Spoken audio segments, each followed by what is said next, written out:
Iran-Israel news today. It's time to label Israel rogue. Day after day, Gaza catastrophe. An Israeli airstrike on a residential structure in southern Gaza's Rafah city left bodies amid the rubble. The terrible task of digging up dead from mass graves at the Nasser hospital in Khan Yunis continues. More than 34,000 Palestinians have died, and 1.1 million Gazans are food insecure. After Israel struck the Iranian consular building in Damascus, Iran fired a retaliatory bombardment of drones and missiles into Israel, causing global concern. Iranian air defenses have shot down 3 suspected Israeli drones over Isfahan since then. Israel is planning a massive ground offensive in Rafah, where hundreds of thousands of civilians are hiding, despite warnings from the world, including its closest ally and protector, the U.S.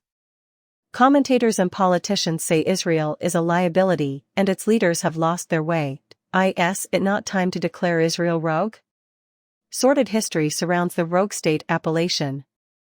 The West has historically used it against anti-Western regimes.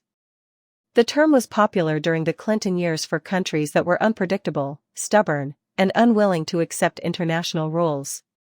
The Clinton administration replaced rogue states with states of concern for political correctness.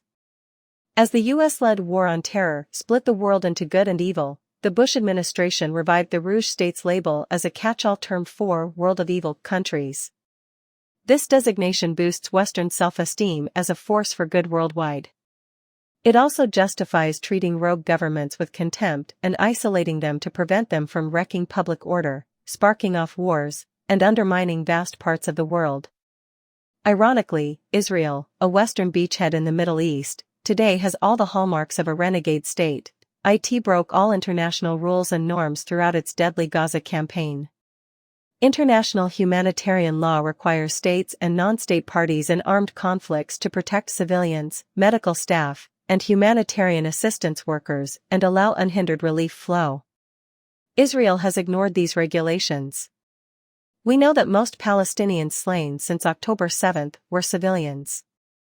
This comprises over 14,000 kids. In January, Oxfam International claimed that Gaza has the highest daily fatality rate of any major conflict in the 21st century. Israel has used unjustifiable battlefield methods. In Gaza, Israeli soldiers have repeatedly targeted medical facilities.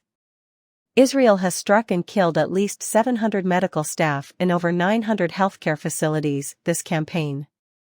Only 10 of 36 Gaza Strip hospitals are partially operational.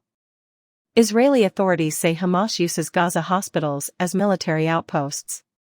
This was Israel's official reason for sieging Al-Shifa Hospital, the enclave's largest and most advanced medical facility, for 2 weeks. Witnesses reported human heads devoured by crows, unidentified and rotting body parts, and hundreds of corpses stacked up and buried in mass graves when Israeli forces left the compound. Israeli troops also attacked aid workers.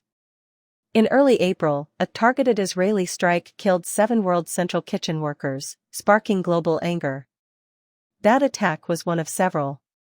Nearly 200 humanitarian workers have died in Gaza, the most deadly area for 6 months. Despite humanitarian agencies' warnings of famine, Israel has blocked Gaza aid deliveries, breaking all rules. It has repeatedly assaulted journalists and media professionals in Gaza, including their families, in violation of Article 79 of the Geneva Convention's supplementary protocols, which protect journalists as civilians in war zones. 75% of 2023 journalist fatalities occurred in Gaza due to Israel's military onslaught. Israeli soldiers have destroyed all Gazan Palestinian universities. Israel has also wanted to keep fighting Hezbollah in Lebanon and Iran to draw the U.S.